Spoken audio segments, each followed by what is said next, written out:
Good morning and welcome to our April 5 Steering Committee meeting.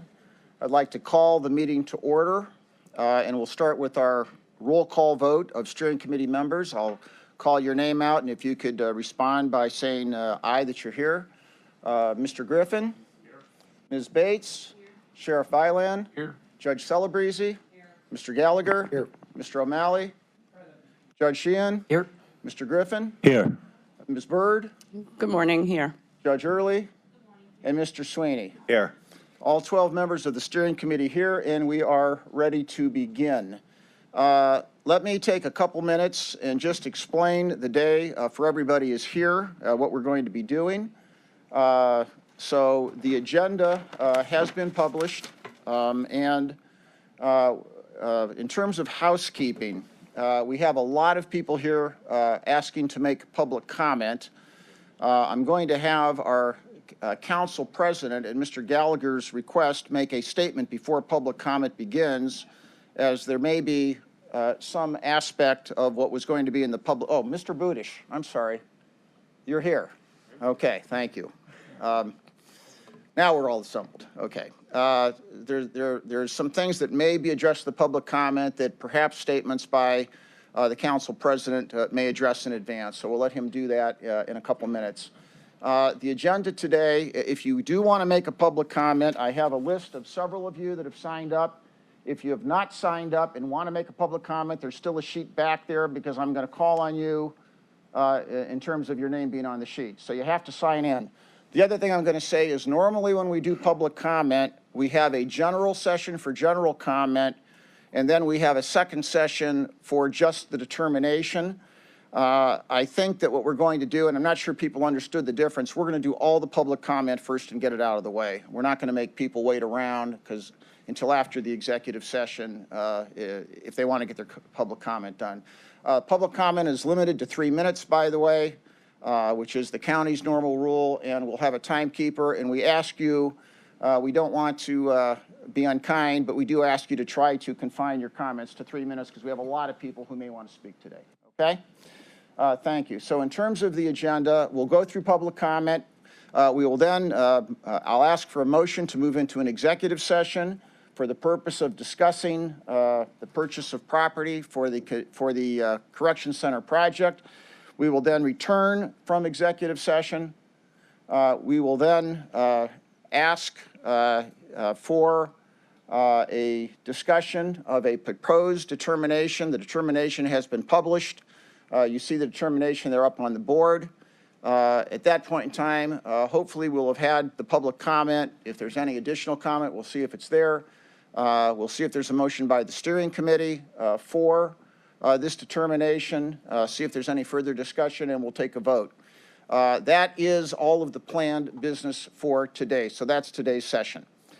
With that in mind, we will start with our public comment, and I'm going to call you. Can I, is that microphone working over there? Okay. I'm going to sit over here and call you in the order. And the first public comment is Larry Keller. Jeff. Hey, Jeff, I thought you said Larry. I Jeff. thought council president. Yeah.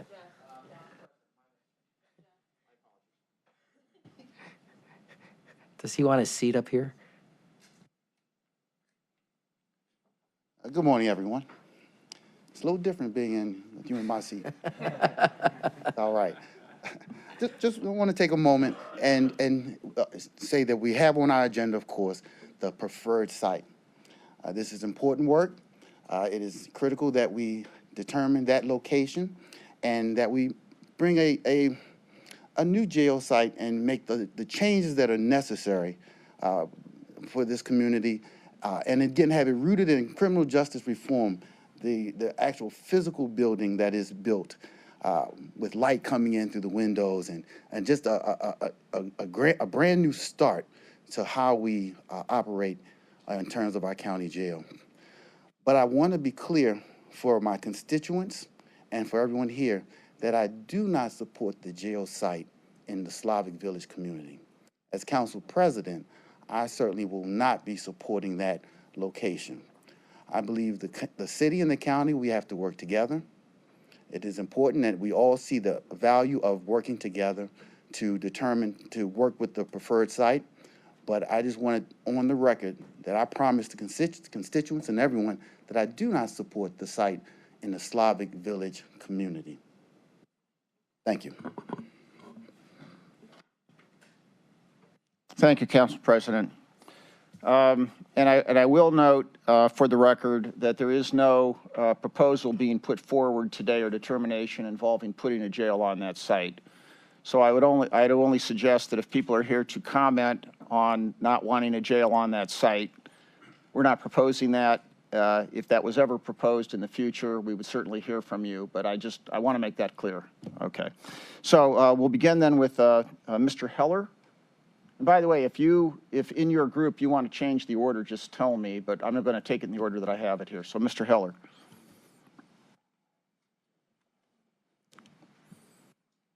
My name is Larry Heller. I'm here representing Northern Ohio Recovery Association, NORA. And I believe we all have common goals. Everyone in this room, despite some differences of opinion, we all have basic common goals. We all believe in public safety, improving safety of all our residents. We all believe in reducing costs, making our budget more effective. We all believe in improving quality of life for all of our residents. I don't think anyone in this room would argue any of those points. I'm the kind of person that I like to always start with common ground and common goals. Even if we maybe have different ideas on how best to achieve those goals or how we get there, we're starting from common ground. I like to start there and explore how we can agree, where we can agree, on what's the best path to achieve our common goals. Our county, like the whole country, like the rest of the world, has been taking steps in many areas toward evidence-based best practice standards, which include alternatives to incarceration. We've launched a new diversion center. We are proposing or planning alternative response methods that will divert people from jails. There's going to be the 988 rollout soon. What's the reason to rush into this proposal? Evidence-based best practice standards indicate treatment is more effective than incarceration to achieve all the goals I mentioned. It's more effective for long-term behavior change, for reducing crime, for improving public safety. It's more effective for reducing costs. It's more effective for improving quality of life for individuals and families in our community. I recommend any new jail include a matching investment into alternatives to incarceration to improve public safety, improve quality of life, reduce crime, and reduce reoffending. I also serve as a co-chair of a community engagement committee for our county diversion board. In that capacity, I've learned to explore and study what does it mean by public input and community engagement. And I looked up on a county webpage. It specifically states the intent that we must specifically and intentionally seek out underrepresented populations. I believe that goal has not yet been met regarding the new jail. I understand there was a public comment period, but one needed to know enough that it was going on, know to look for it, know when to look, where to look, how to look, and have access to be able to look. I'm not gifted technologically. I struggle with computer stuff. I had trouble finding it, and I consider myself a reasonably well-informed person in our community. I had trouble finding it. If I did not know people, I would not know this meeting was going on. It's hard to find. The public web, the Cuyahoga County webpage doesn't, to the best of my knowledge, to my looking, doesn't list this. The boards and commissions page doesn't list this. The public works page I was referred to last year to find these meetings no longer has this meeting. It's difficult to find. We haven't intentionally reached out and engaged underrepresented groups. I believe that there's a couple issues with this site. We don't want to purchase a site unless we're certain it can and will be used for the intended project, or else we'll be stuck with another unused and expensive property. There's no funding in place for the project. There's environmental concerns for the project. Will it be safe to inhabit? I think that we require due diligence to at least do an environmental survey and find out what it will cost and whether it's possible to clean it up and make it usable for this project prior to any purchase. I believe there's no funding in place, a hint for a sales tax. There's been opposition. There's been mention of a ballot. Does anyone in this room believe a sales tax will pass on our ballot? I understand this may be the largest taxpayer expense in county history. Our last jail lasted for 50 years. For such a huge expense and so long a term, which will impact our county for years, why must we rush if I could, a few months we're well before over 3 data minutes. is available on the diversion center and how it impacts capacity needs? Thank you. Thank you.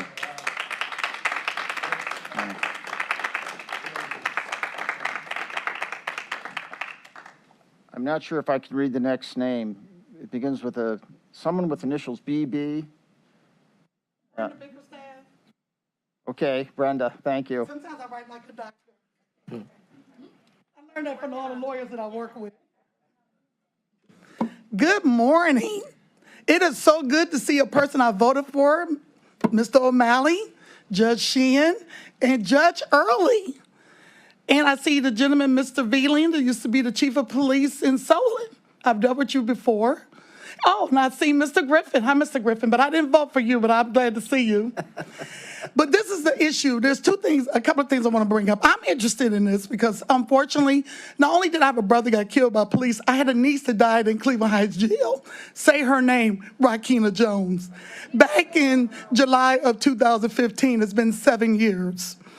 Other things I want to speak about, I don't see no community people on this committee. Nobody in the community. Not a housewife, not a single mother, single dad, married couple. I don't see nobody on here that are residents and voters. Voters that put you guys in your seats. Because you come out in the community and you ask for our vote. And when I go to the booth, I vote for you. Because I believe that you're going to do a good job and you're going to look out for me and speak for me. And you're not speaking for me right now because I don't see any residents up here. People that look like me and you. I live in Cleveland, graduated from Cleveland State. I have a private investigation business. I investigate criminal cases when people should not be even in the system. And you guys are aware of this. So the issue that I want to move forward, I want to piggyback off the council president and the gentleman that just spoke. Wherever you have that jail, and even though they're against where you want to put it, the gentleman over here indicated that we don't have a site yet. Please include the community because guess what? We put you in your seats. Thank you. Thank you. Lori Albright. Lori Albright, thank you. Good morning, everyone. My name is Lori Albright. I live in University Heights. I've been a resident of Cuyahoga County all my adult life, and I love living here. The decisions you are pondering have great impact on our county residents. I urge you to put the welfare of those most affected, those who may become residents of the jail, and those who work there as your highest priority. I applaud the group working with Jeff Applebaum and team to choose to create the central booking area without delay. This had been recommended by many review groups as a path to more humane justice for our county, and you are making this important step happen. Kudos. I am here to urge you to reconsider the urgency to decide upon a new jail and upon the location on an environmentally contaminated site previously rejected by the state for similar use, as highlighted in this morning's Plain Dealer. I further question the number of beds needed, apparently based on historical use, which has unnecessarily and unconstitutionally held people pre-trial based on outmoded models using cash bail when all other countries in the world, except for the Philippines, have moved to avoid this system, recognizing its inherently unfair impact. You have not allowed time for the utilization of 3 important impacts to inform your judgment on this. The full utilization of the crisis center, improving response to community situations through the use of trained professionals accompanying or solely responding to apparent mental health and addiction crises, and number 3, the utilization of the central booking, which you are in the process of creating. Further, to begin contracts for construction during a pandemic while supply chain problems and ridiculous price gouging to fatten the corporate coffers are on the menu of the day seems imprudent at best. Please use your energy to urge the full utilization of the 3 more humane measures in the county noted above before committing precious tax dollars to unnecessarily cage our fellow residents. Thank you. Thank you. Reverend?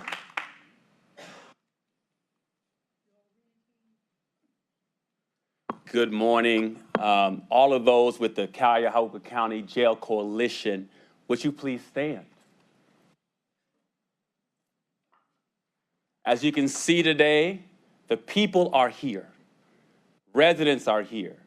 Working folks, mothers, directly impacted folks, clergy like myself, because there's been a divide between the county and the people.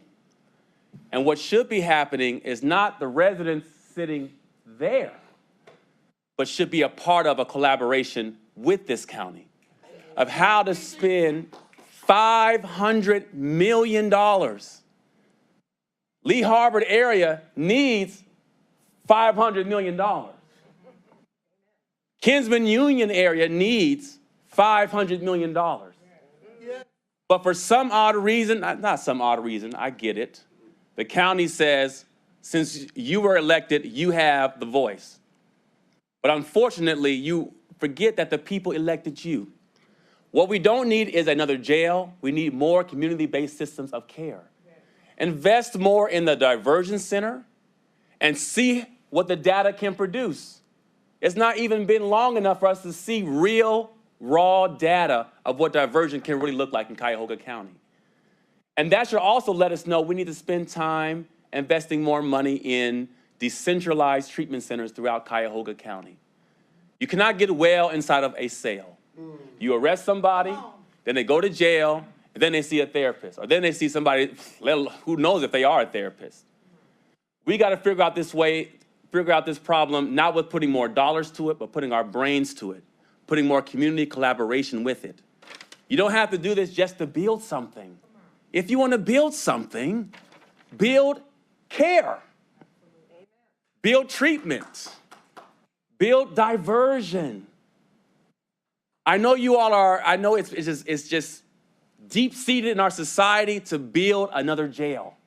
They've been doing that since the BC, since the Bible days. One of our founding fathers of the faith, they were in jail.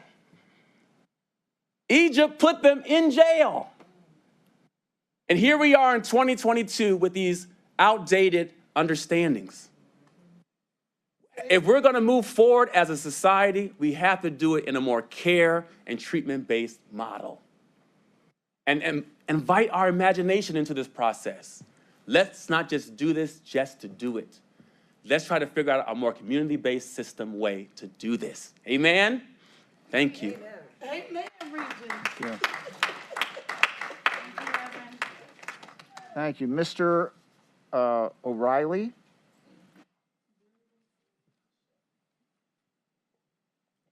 Hey, everybody, thanks for your time today. I'm just going to share a couple things I've heard about the county jail. A man left in a cell with a broken colostomy bag, crying out for help and being ignored as his own fecal matter runs onto the floor and into neighboring cells. A man who, upon being informed he could not retrieve the money he entered with for another 24 hours, was told to just go rob somebody by correctional officers. A young woman who, convinced she was having a miscarriage, was ignored until she had experienced so much blood loss that she had to be rushed to the emergency room in order to not die in her cell.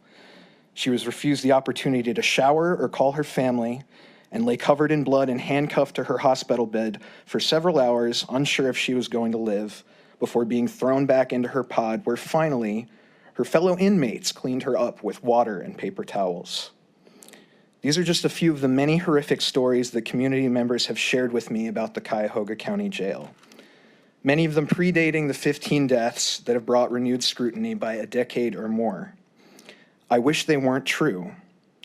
I did not grow up here. I moved to Cleveland in 2017, and I consider myself very lucky to have never been incarcerated as so many of my friends and colleagues have. But it's stories like these that have caused me to volunteer my time these last 3 years trying to address these problems. I wish these stories were extraordinary, but they're not. I bet there are many people in this room who could tell worse stories. This is what happens in jails: neglect, abuse, and deprivation. If we are serious about keeping our community safe, we must first acknowledge that the violence that takes place inside our jail echoes and reverberates just as loudly as the violence outside, and results in the same lasting trauma and broken families. If we are serious about keeping our community safe, we must look inward and ask ourselves why we do this to people and what we really expect the result to be. When we normalize this treatment of our fellow human beings, it does not just degrade the humanity of those incarcerated, it degrades the humanity of your staff and correctional officers. It degrades the humanity of the social services staff and counselors. It degrades the humanity of our entire justice system. I've seen nothing these last 3 years that makes me think that a new building will solve any of this. There are many other things that might. A change in our culture and priorities to focus on healing, support, diversion, and reconciliation. There are programs founded by people on this very council, alternative dockets and diversion initiatives that desperately need more funding and attention, to say nothing of the many social services programs in our community that are neglected and underfunded. To the degree that you are interested in creating a new paradigm for our community and addressing the violence that has taken place inside our jail as well as the violence outside, we are your proud partners as advocates in this community. Thank you.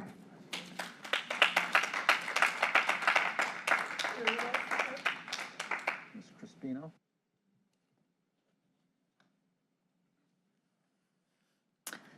Good morning. My name is Azura Crispino. I recently moved to Cleveland Heights, but I normally live in Austin, Texas. My husband has been in and out of Cuyahoga County Jail and has been incarcerated for, give or take, the last 20 years. The state has spent about over $1 million in his incarceration, and I don't think that it's particularly helped him. So I'm asking you today to please reconsider whether, one, the purchase of this land is an appropriate step today, and clearly it isn't. But then when we're going to talk about spending $500 million, let's talk about what that money could buy.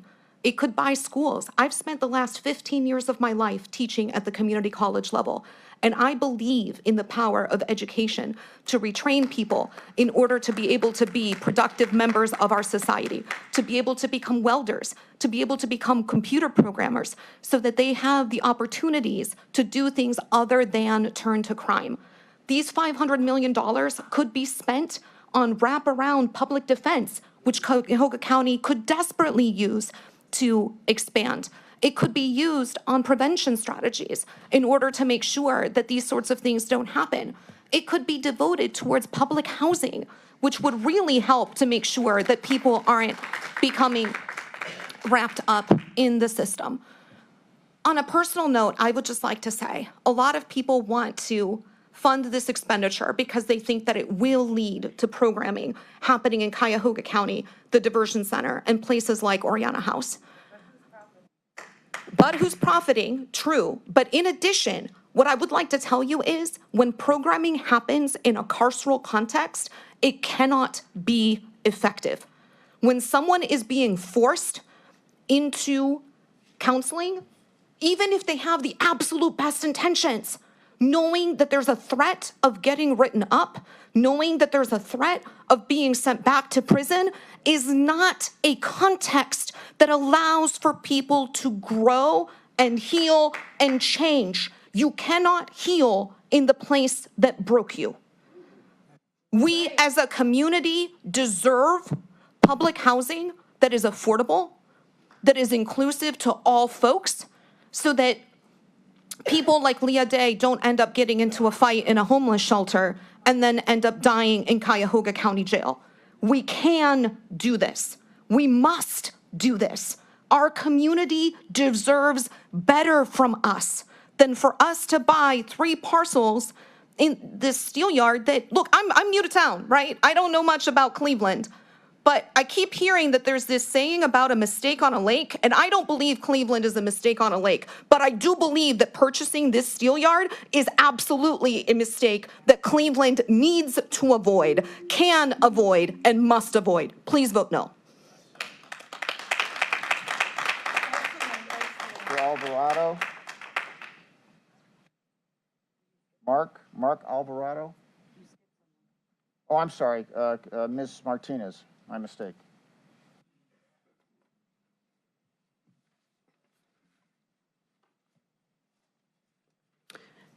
Dear Justice Steering Committee, my name is Chrissy Stonebreaker Martinez and I live in Cleveland. I bought a house last year, so I'm putting my roots down.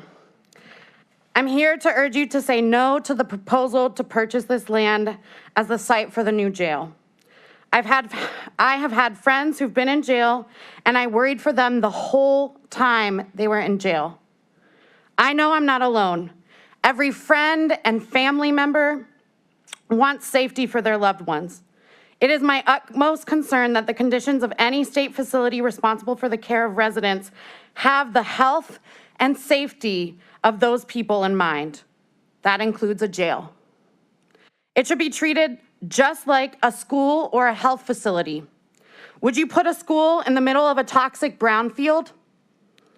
No, of course not. So why should a jail be any different? I do not think that this proposed land is good for any proposed building, and especially a place where people will be warehoused.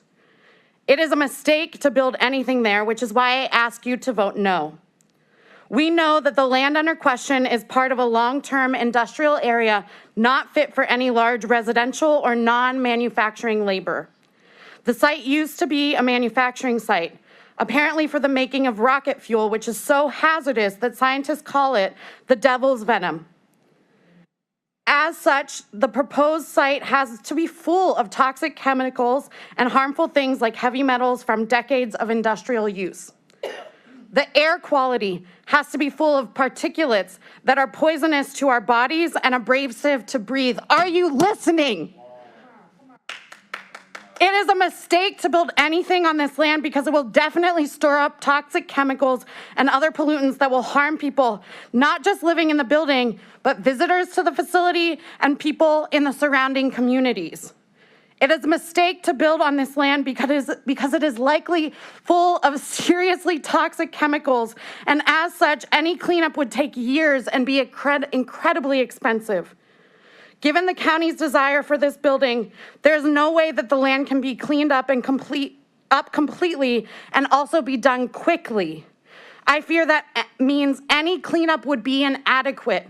How long has it taken us to clean up our beautiful lake? We don't need another burning river.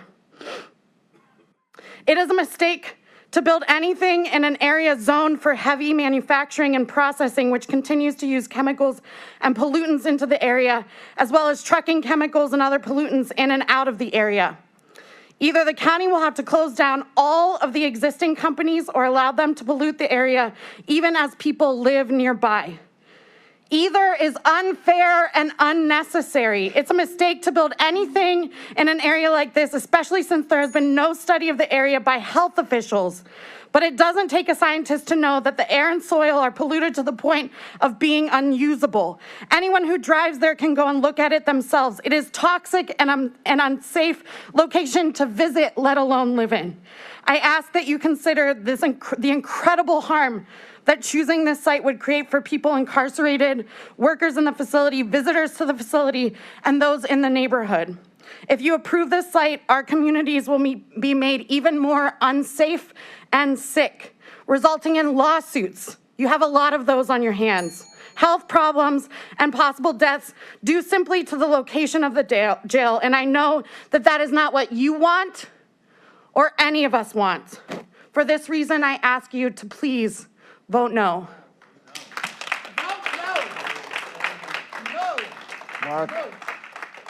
Mark Alvarado.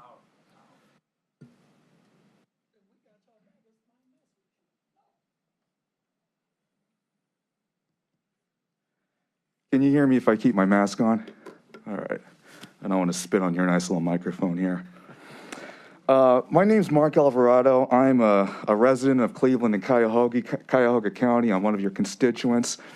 I'm not a business owner, but I appreciate having these couple of minutes with your ears here.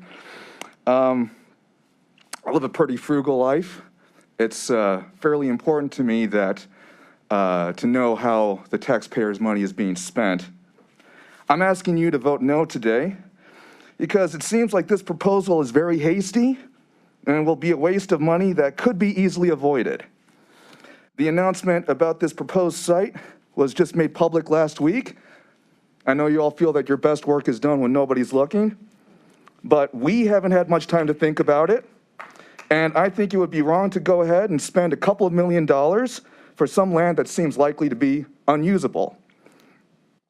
I'm concerned that this whole jail project is a huge amount of money, of taxpayer money, and that you have the responsibility to think about how dear this money is to us, your constituents. You can't just go ahead and buy land you haven't really thought about just in case you want it. The land seems like a bad deal, it seems like a toxic place, and it looks inaccessible for people to get to. Shouldn't someone do some research on this land and present a more thoughtful and comprehensive plan to deal with this site? And to honestly and completely tell the taxpayers how much the cost will be to acquire it, clean it up, and to make it safe? If you don't, we will get stuck with a huge bill just for site preparation, a problem that could be avoided simply by doing some planning and some research. You know, your homework. The county has a pretty bad reputation for going very far over budget, and I want to make sure that this project is not another over budget project that we have to pay for. And so I am asking you to vote no. There's not enough information to make an informed decision on this site, and buying without research just means we pay much more and have a lot of headaches further down the line. I ask that you please respect the many people like me, poor and working people in the area, who are the ones who you have said, will be footing the bill for this jail. Don't waste our money on hasty projects and bad land. In consideration of the waste of public funds on this likely unusable land, I urge you to vote no today.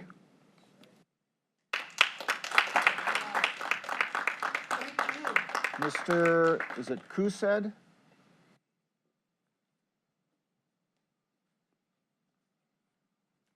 Hi, committee members. Thank you so much for having us today. Jeremy Kused, South Euclid taxpayer resident for over 10 years. I'm speaking today on some site-specific concerns that I noticed with my background as a geography and planning student with my bachelor's of arts. I want to speak to the transportation road site being a dead end that presents accessibility issues to supportive services that people could be more beleaguered after being released from this site, after being released from the jail with just one road in and out.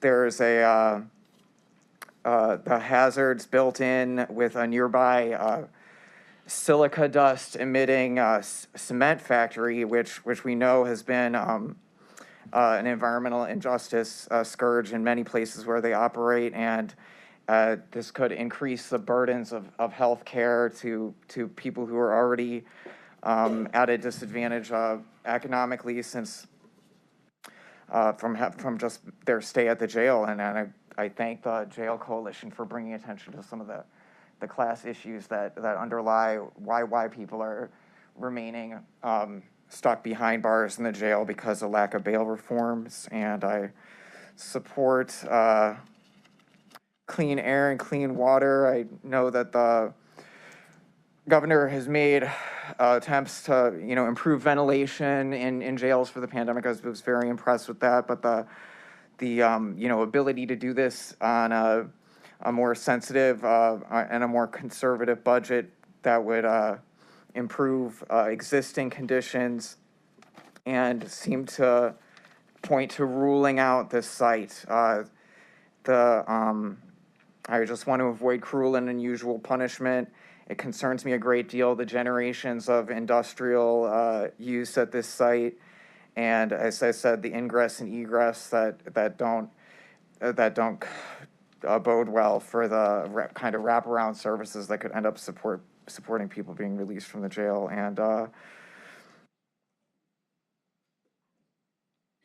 And these are just some of the factors that I think that the staggering price tag is also gives cause to involve more community stakeholders, like we've been saying, with the need to have the best safety and not be cruel and unusual punishment at this site. And I appreciate your attention to these matters.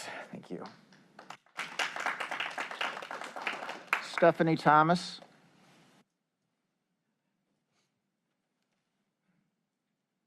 Hello. My name is Stephanie Thomas. I am an architect with 13 years of professional experience working on projects much larger than this one in New York City. But I'm not here today to tell you how your soil remediation and foundation work are going to increase the proposed cost of this project by 30 to 50%.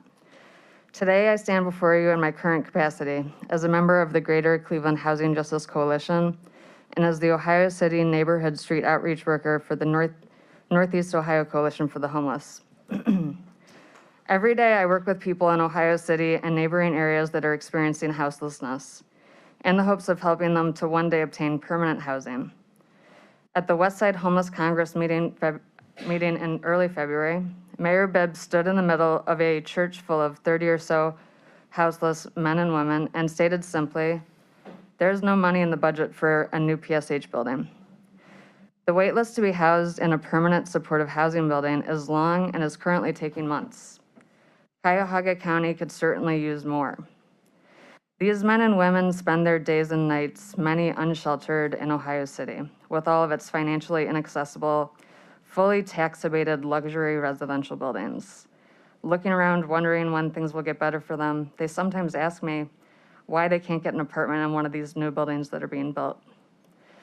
In a building that has 15 years of property taxes that are being provided as corporate welfare, subsidized by the people of Cleveland. It's not just PSH buildings that Cleveland and Cuyahoga County need. We are in desperate need of low-income and workforce housing units. If these luxury buildings are not paying property taxes, you're going to have to find money somewhere else. Instead of $550 million for more cages in a polluted wasteland, use that money where it's really needed. Put it towards housing for the people. Use it to strengthen our public education systems. Use it to uplift and build our communities instead of ripping them apart. Provide Cuyahoga with care, not cages. We need house keys, not handcuffs. For these reasons, I ask that the committee vote no. Keith Wilson.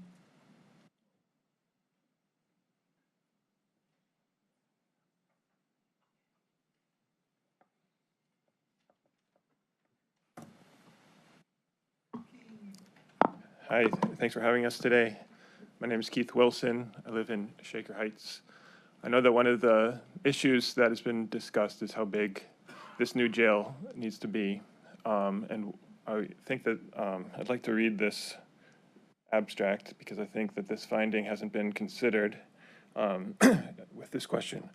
It is from the University of Chicago, called Custodial Sanctions and Reoffending, a Meta-Analytic Review. Beginning in the 1970s, the United States began an experiment in mass imprisonment. Supporters argued that harsh punishments such as imprisonment reduce crime by deterring inmates from reoffending. Skeptics argued that imprisonment may have a criminogenic effect. The skeptics were right. Previous narrative reviews and meta-analyses concluded that the overall effect of imprisonment is null. Based on a much larger meta-analysis of 116 studies, the current analysis shows that custodial sanctions have no effect on reoffending or slightly increase it when compared with the effects of non-custodial sanctions such as probation. This finding is robust regardless of variations in methodological rigor, types of sanctions examined, and socio-demographic characteristics of samples. All sophisticated assessments of the research have independently reached the same conclusion. The null effect of custodial compared with non-custodial sanctions is considered a criminological fact. Incarceration cannot be justified on the grounds it affords public safety by decreasing recidivism. Prisons are unlikely to reduce reoffending unless they can be transformed into people-changing institutions on the basis of available evidence on what works organizationally to reform offenders. Now, I think it's very pessimistic of this committee to assume that Ohio lawmakers will not take these findings into consideration when considering how to improve public safety in our state, including Cleveland.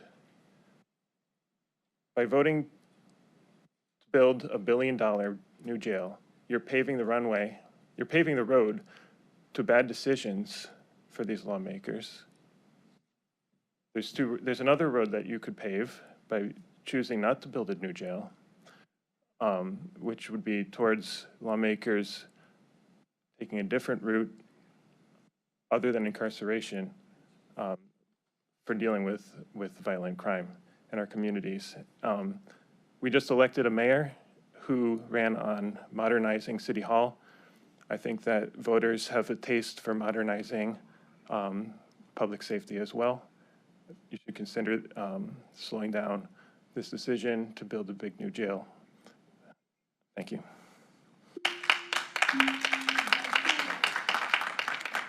Kareem Hinton?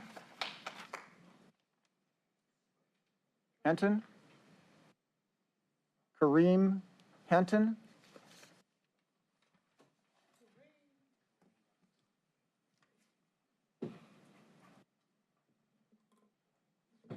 We'll make this quick.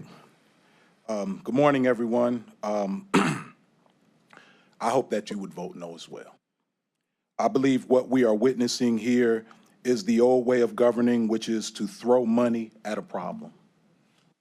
A new building doesn't fix culture, it doesn't fix the short staffing, and it doesn't compel inspections from city council to ensure that the 10th or 11th death doesn't occur.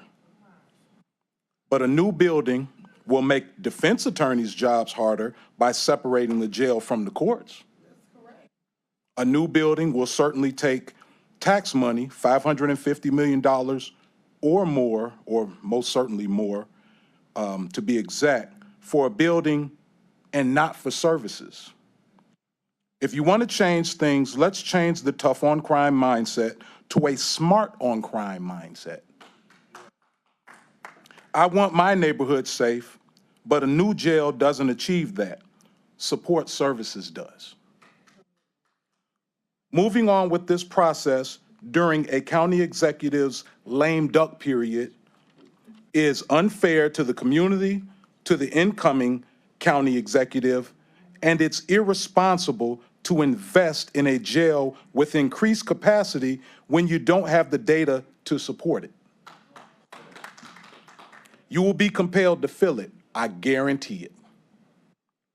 I've had the pleasure to work with some of you on here. You've helped me help people, you know, and I appreciate that. I've seen you make strides, and I've seen you reduce numbers in the jail, making things better, and I thank you for that. I believe you support this because you haven't been presented with a viable option. Engage us. We can help. Keeping my neighbor locked away doesn't reduce crime. It just postpones it. but better support services than what we currently see, it'll do this. It will reduce crime. Not a new building. Just think about it for a minute. Renovate the old building. We have plans. People, just think about this for a minute. You've got these old satellite jails. You're going to fix one or two of them. You're going to shift some of the population there. Fix that part of the jail, then you could shift that population. When you're done and you've got that jail renovated, what you can do with that old jail, we can help some of those homeless we've been talking about. Talk to us. We're here for you. And I just want to say one thing before it's over. I know my time's about to run up. With regard to that particular site, I remember being in a city council committee meeting where they were weighing over where they were going to put the horse stables. And they said over there near 2100 Lakeside was not good enough. It was not an environmentally friendly area, good for the horses. But that area is good for the homeless over there, and you're considering a far worse area to house people. So I just ask you to be humane, do the right thing, and lastly, I ask the city councilman whose ward that is to care for the less trendy part of his ward, the less affluent area of his ward, and let's protect those folks that might not be inside your ward but that are around that area, because it's not just about your ward, it's about the city as a whole. Thank you.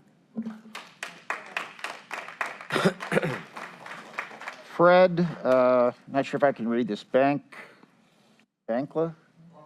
Barkley, thank you.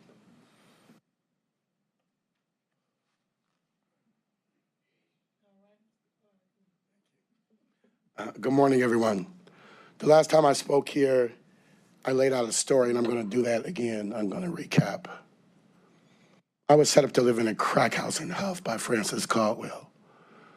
And that one act by her caused me to spend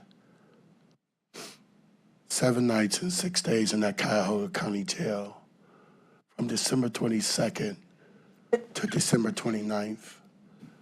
And my life has never been the same since. I'm legally blind. I'm 59 years old. And as you can see, I'm a black male.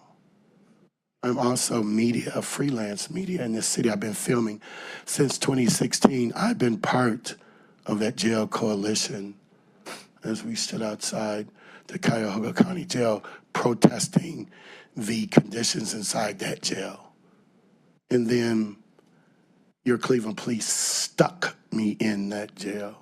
So I want you to begin to see how, as I stand or ride the wave of this tsunami of truth that should just wash out any new jail proposal, because the one that we have now is certainly a death trap.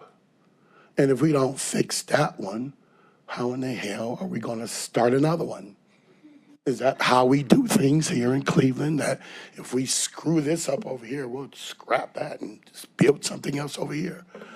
That's not how we put Humpty Dumpty back together again. And that's what we have at the Cuyahoga County Jail in our communities, is a Humpty Dumpty situation where the community is broken, the jail is broken. Is this committee broken also? Are you unable to hear us? Are you unable to help us? I was fortunate enough that with my drive, even though I'm blind, with my ability to speak and push things, I no longer live in that crack house.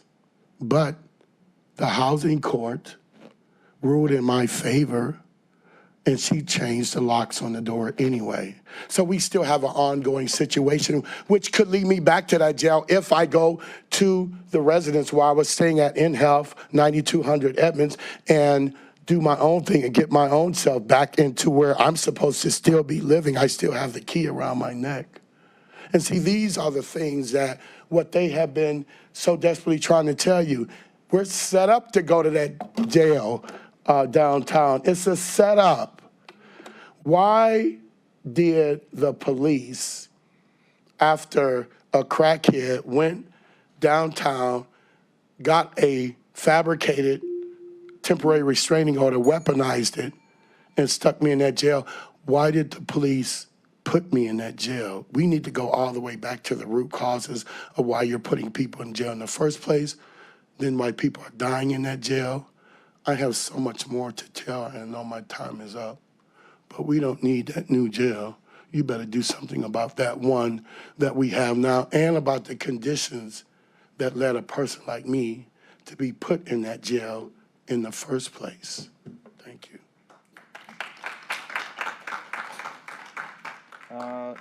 Mr. Quarles?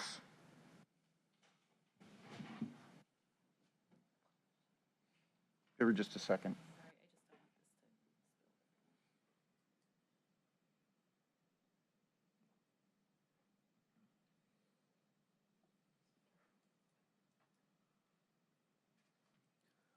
My name is Josiah Quarles, and I have lived in Cuyahoga County for all but a few years of my life. I have worked in the city of Cleveland for my entire adult life. I have seen our youth in schools and worked with them and seen their trauma for 12, 14 years. I have seen the deprivation in the housing stock in our community and what has been done by outside investors and how our community has struggled. And I have passed through the gates of Cuyahoga County Jail, and I have laid on those filthy mats, and I have been abused by corrections officers. And I have survived, and I'm here because I know that there is a better way forward.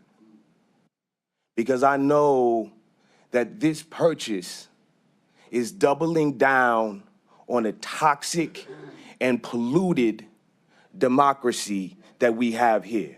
And that is at the root of our problem. Because the particulates have poisoned the air, and we can't see clearly what the problem is and what the myriad of solutions are that do not put taxes on the poorest of us to then imprison us. The solution is not to double down on the corrupt malfeasance of administration without addressing that in the space that it is, and then just spend a bunch of money on another space. If we move the same ideas and the same structures and the same people into a new jail, we will get the same thing, because I was in the Juvenile Justice Center and saw a kid get his finger chopped off by a guard. We're torturing our children with 23-hour-a-day lockups. Their minds are not equipped to handle it. Grown folks' minds are not equipped to handle it because it is torture. But see, the residue of years and years and years of capitalist industrial dumping into this system has soiled the ground so that nothing can grow. And that is why we are here in this brownfield of ideas, thinking about buying a toxic site to warehouse our families. It is wrong. There are many things we can do with this money. Many of them have been brought up today, and I ask that you say no right now.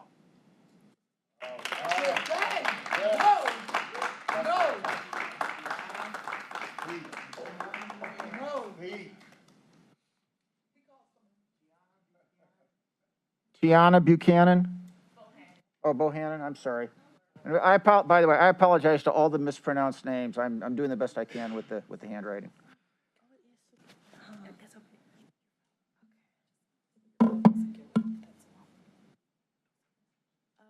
Good morning to everyone on the committee.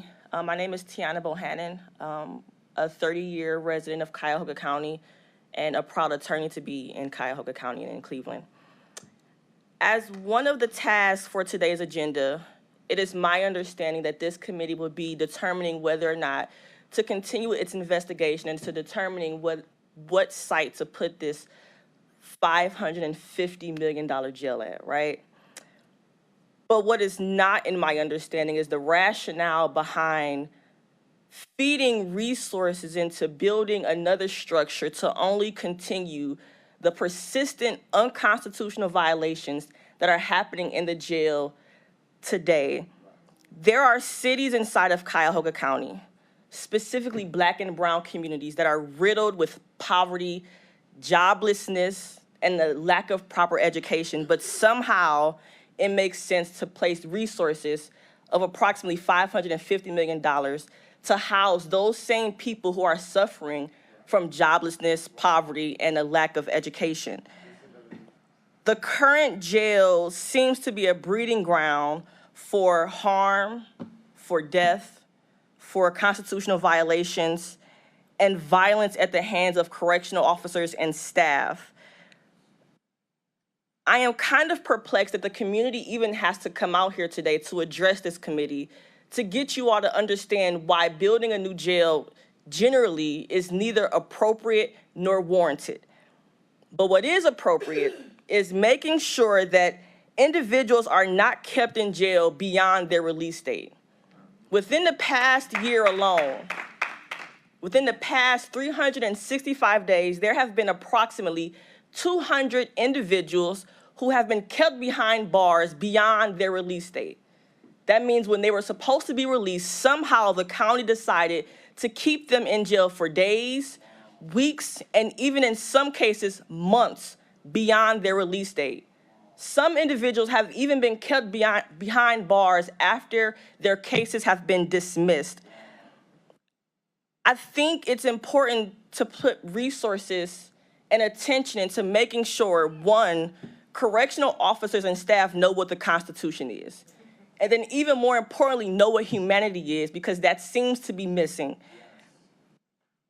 We need to ensure that communities are getting the resources that they need so they are not starving to survive.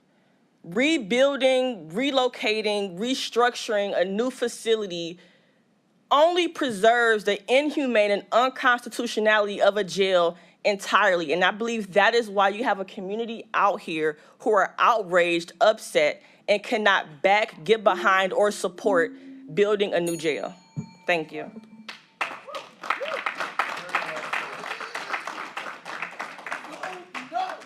Cheryl James.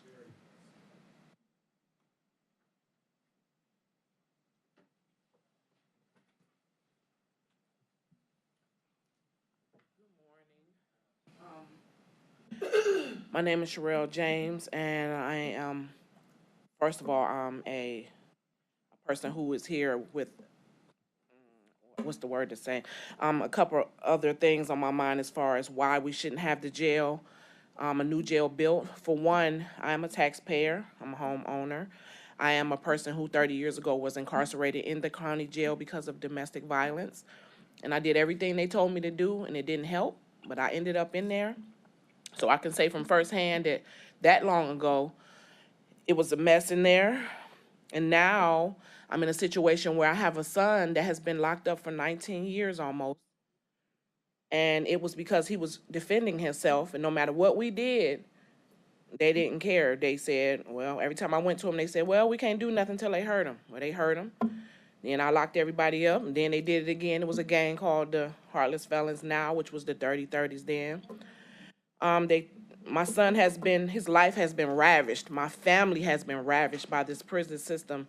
And not saying this is why I don't want the building to be built. I just truly believe with all the things that's happening in the jails, in the prisons, we need reform on these people that's working there. We need resources for the food that's in there. We need a whole bunch of other things done in the prison besides building another one. Like a couple of gentlemen said and the young lady said, we need things done to help fix what's going on first. Because if we build a new building and a bigger building, we just have bigger problems going into that one. My son was jumped by 19 people And it went on for 2.5 hours, and no one stopped the fight until bloodshed. And they told us while we're investigating why nobody helped them. They said because staff is scared of the inmates. Staff are feeling that they can't do anything to do it. They didn't even push man down. They didn't do anything to help him. So the problem is way beyond building a bigger jail. The problem is getting some help and all the things that's in the jail that's corrupt and all the COs that's bringing in contraband and bringing in drugs and bringing in all the phones and all the stuff that they know is going on because they can't get it in there when they behind bars and they behind glass, but they still getting it. So they need to fix the internal problems first. Besides taking our money and all the taxpayers' money, making us go higher bills than we already have to pay for a prison that's not going to help anything until they fix the internal problems. The inside of it has to be addressed more than just saying, oh, we build a new jail and put more people, because how are we gonna have enough guards for a bigger jail when we don't have enough guards for the smaller jails to handle our problems? So and the food is horrible. They have rocks in their food. They food from the worst source. They're giving grown men not food to fill up a 5-year-old. So we need money to feed the people and to help the people instead of building more stuff to make it worse, to me. And I hope y'all vote no. Mr. Shabazz? We need you, O'Malley. Shabazz? We need you. We need you. Mr. Shabazz? We need you.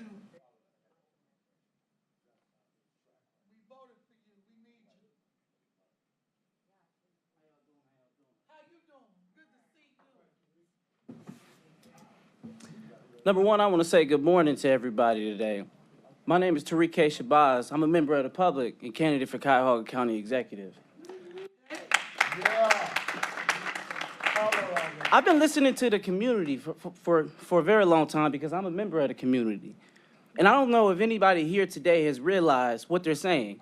They're saying that we have a real fundamental issue in America. We're 5% of the world's total population, yet we're 25% of the world's imprisoned population. And I know I'm saying something that's about a national level, but as we all know, local politics is everything and everything is local. And in Cuyahoga County, we have a fundamental issue where we believe that we should continue the path of incarceration as opposed to removing the underlying conditions that contribute and lead to the crime. See, today what we should be talking about is how we should construct housing as a right. Today is a day we should be talking about how we should be addressing the food insecurities of so many of those individuals behind those same red lines. But today we're talking about, should we construct or pay $550 million of your dollars to build a new jail when we know we have a gross mismanagement issue here in this county, when we have a lack of transparency issue in this county, when we have a lack of understanding the people in this county? See, and I know that some people right now aren't looking at me, but you should be. Because right now what I'm talking to you about is the people, and the people is the only thing that matters. And when we're talking about putting any bit of dollars that's going to go to building some incarceration facility, we should be talking about how many of those dollars are going to go to removing those underlying conditions. Like I've heard so many people talking about the evidence-based solutions. See, County Exec, I'm talking to you as well. You have not been doing your job. And I want you to know that I will do a much better job than you. And I didn't come here today just to chastise individuals that's in these positions. What I came today to let you all know is that there's a new sheriff in town. I will make sure we change the entire trajectory of this county. We will make sure that people are always recognized as the most important factor. That every millions of dollars that we talk about putting to anything is always going to go to building economic development for the people. We're going to stop talking about putting so many millions of dollars on land and not millions of dollars on these people. I want you all to know right now is this. As this county, we have not been doing our job. But listen, as your next executive, I want you all to know this right now. The buck will stop with me. We will incarcerate less people. We will invest heavily in productive policies that are going to contribute to less people going into these facilities. I say, and I vehemently oppose any construction of a new facility. We have not been doing our job right now, and we will not continue to go on this path. I'm Tariq K. Shabazz, and I promise you, we will change this entire county. Thank you. Yes.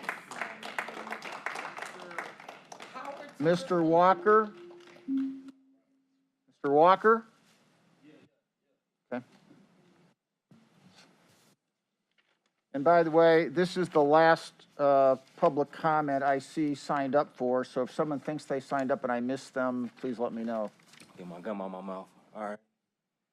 Yeah, so, man, I mean, y'all all heard it from the people. I mean, it ain't too much I could say. You know, we got Applebaum here, we got O'Malley here, you know, we got Gallagher, we got Armand in the corner. A lot of you individuals have a lot of corporate interests, but Blaine is one of the only ones that I recognize from Cleveland. You guys want to do this thing without having Cleveland in it, and the people from Cleveland, where this thing is going and their family is going to be going, most of them, because a lot of y'all don't live in Cleveland, listen to them. Listen to them. That's all I can say is just listen to them. You know what I mean? These are the same people who you're going to be populating that new facility that you're talking about. This is going to be a trickle effect on these people right here. Listen to them. O'Malley, man, you know, you got a lot of power in the city. A lot of power in the city. And I've been sent this county. Come on, man, in this county. Oh yeah, I mean Armand, you know, he got a lot of, yeah, man, yeah, you know. And I know y'all got some things going on, you know what I mean. And yeah, keep that going, you know what I mean. But it's a lot of people, as Miss Tiana back there has spoke, the young lady. It's a lot of people in which Applebaum, yeah. You had spoke at one of the prior meetings saying that this jail, and it was like you said it so tricky, it like went over people's heads, man. But I caught on to it. This thing that he uttered, and I'm not gonna say verbatim, but he had mentioned the significance of why the population in this current jail is where it's at to justify building the new jail as big as they want to build it. Miss Tiana back there spoke on this. This is why they've been saying everything. It ain't too much I get up here and say. Them people who got misdemeanors and them little petty charges, please let them go. And y'all got the power to do that. Y'all got the power to go ahead and push these people through, get them cases seen, and get them people up out of there. This new jail don't need to be come on now. Listen to these people, man. You know what I mean? Every issue that they've mentioned, don't let that fall on deaf ears, because I know this is just another one of them, you know what I mean, just parts of the damn, you know, thing. Don't let this fall on deaf ears. Don't let this just be another meeting. Listen to these people, please. That's the most urgent thing I can say, and that's it, Mr. Keyshawn Walker from the National Black Accord. Listen to these people. It's all about the people. That's what y'all's jobs are supposed to be centered around, besides those who got this, you know, these corporate interests that I know of. Listen to these people, please. Listen to the people. Right on. Vote no. There is one more, ma'am. Vote no. Excuse me, we do have one more speaker. Okay, but I want to put that out there. Thank you. You did. Thank you. Ms. Melendez, and I apologize, I skipped that name.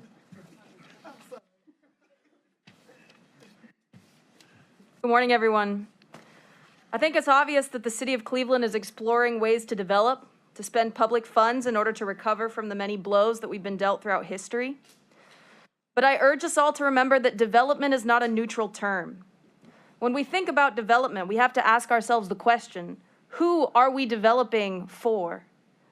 Do we want to develop a Cleveland that supports and nourishes the vast majority of Clevelanders? Or do we want to develop a Cleveland that looks good on the books, but has many Clevelanders out of their houses and into jails? These are choices that need to be made intentionally. It's not surprising to me that the city is considering building a jail at the same time in which it subsidizes housing development for houses that most Clevelanders cannot afford. As rent costs rise and wealthier people move in, people who have been living in Cleveland for generations can no longer afford their houses and apartments. Jails do not solve any of these problems, but they do provide a place to warehouse people who can no longer afford to live in a city that is being developed for people other than them. Many of the crimes for which people may get placed in a jail are merely crimes that have to do with poverty. In Cleveland, you can get put in jail even for not paying a $2.50 bus ticket.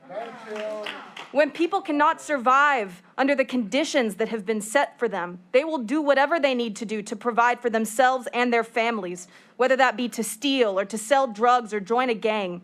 But these are not reflections of who people are. They are reflections of the society that people are in. If we build this new jail, we are sealing our fate as a city that chooses to develop not for Clevelanders, but for profit.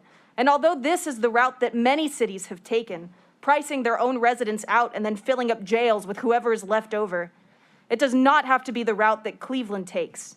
Cleveland can make different choices. Cleveland can invest in Clevelanders, not in jailing them, but in supporting them, helping them to build cooperative businesses so people can practice self-determination, investing in education, public housing, urban agriculture. Jailing people is a temporary Band-Aid solution to larger structural problems that could certainly use $500 million to start addressing. So please vote no to purchasing land for a new jail. Let's develop a Cleveland for Clevelanders. Thank you.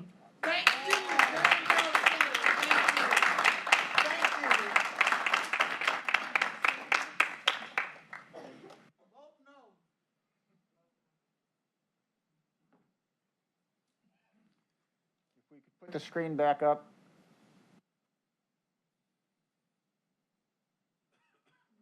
Okay, so, and thank you everyone for being here. Thank you everyone for commenting. It is important that everyone be heard. We will, I'm sure when we come out of executive session, have more discussion on these points. At this point in time, though, I would like to ask for a motion from the panel to move into executive session. Someone move that? Mr. O'Malley, second? Second? And we'll take a roll call vote then. Mr. Griffin? Ms. Bates? Sheriff? Yes. Judge Celebrezzi? Mr. Gallagher? Jeff, I think Mr. O'Malley? I think you have to announce the purpose for your For executive the session. purpose of proper acquisition of property for public purpose. Yes. Mr. O'Malley? Judge Sheehan? Mr. Griffin? Yes. Ms. Byrd? Yes. Judge Early? And Mr. Sweeney? Yes. Thank you. So at this point, and I will tell you, the original, I want to face you, but I have to talk to the microphone.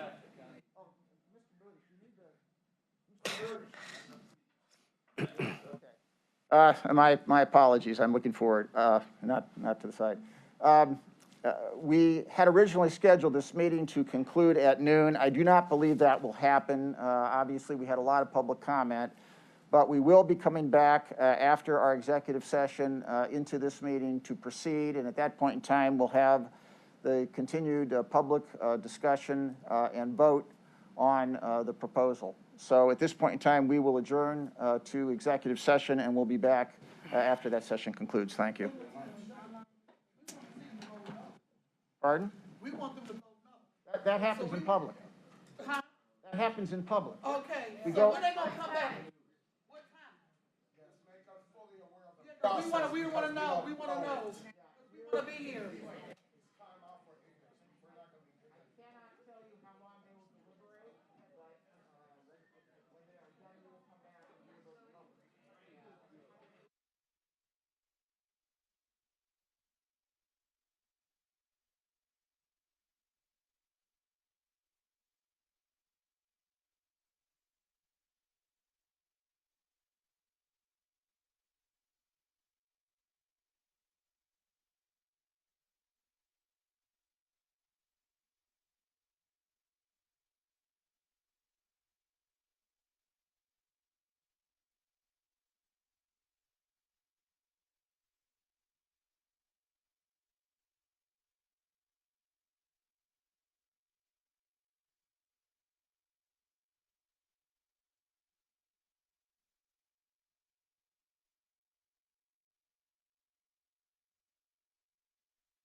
We are, if we could just take a minute, take our seats.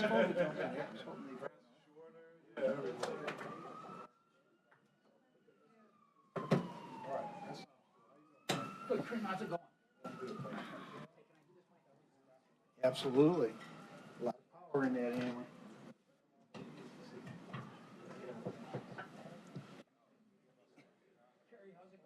All right, my man, how are you?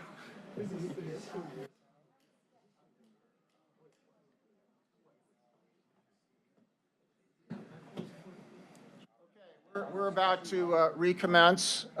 First of all, I think it's in order for me to ask for a motion at this point in time to come out of executive session. So moved. So moved. Second, all in favor? Aye. Opposed? Okay, so we are out of executive session. Now, I want to say, for the benefit of everybody here, we're coming out of executive session at this point because we don't want to extend the day longer for you. We are not completed with the discussion in executive session. So our plan right now is, and in a minute, I'm going to ask for a motion to adjourn. It's going to be, we're going to get you a date as soon as we can to come back. At that point in time, we will conclude. We'll go back into executive session. At that time, make a motion to do that. Conclude in the executive session. We do plan at that point in time, there will be a presentation that will be made as to some of the issues and discussion that you all have presented. Needless to say, there has been investigation. A lot of what you've talked about is known,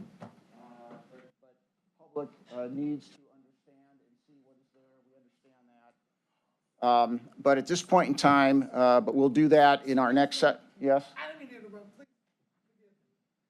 You said that the public needs to understand, but the public really needs to be involved with this process. Yes. And we're not. Yes, we do. I want to make a couple comments, just so everyone knows, and this is about the 15th or 16th steering committee meeting. Every one of these meetings is public, and by the way, everyone is on the county's website. Someone said it, you couldn't find it. Every announcement is on the county's website. It's always been there. So I'm gonna. That's what I said. What I meant was, you're correct. The meetings are. I'm going to give you that. But what I said was, when I came up there, is that there is no really people on the committee. We have all allowed them elected officials. Yes, so I'm going to take a minute on this, but not more. So there is an MOU, a memorandum of understanding, between the various constituents that set up this committee. There were discussions in the early meetings about how it would work, and including once more but the committee structure is a matter of an MOU. Every person on the committee is a public official with a fiduciary responsibility. They're voted on, they're elected or appointed, and they have fiduciary responsibility. So these elected officials are there. There is not within the MOU, the original MOU was set up this way to make these as responsible officials. What it also said was that all the meetings would be public. There would be public comment on all of them. Workshops have occurred, and that will continue. But at the end of the day, it is up to these officials. I'm not trying to be funny. Okay, Workshops.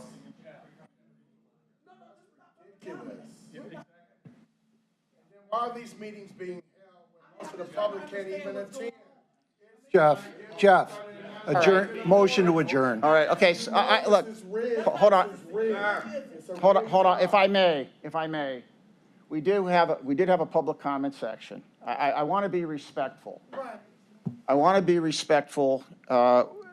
We do have a process. You can disagree with the process. It's the process set up by the MOU. It is a public process. There is public comment. And we can, and you're all welcome back for our next session. We're being gaslighted. Motion to adjourn. Second.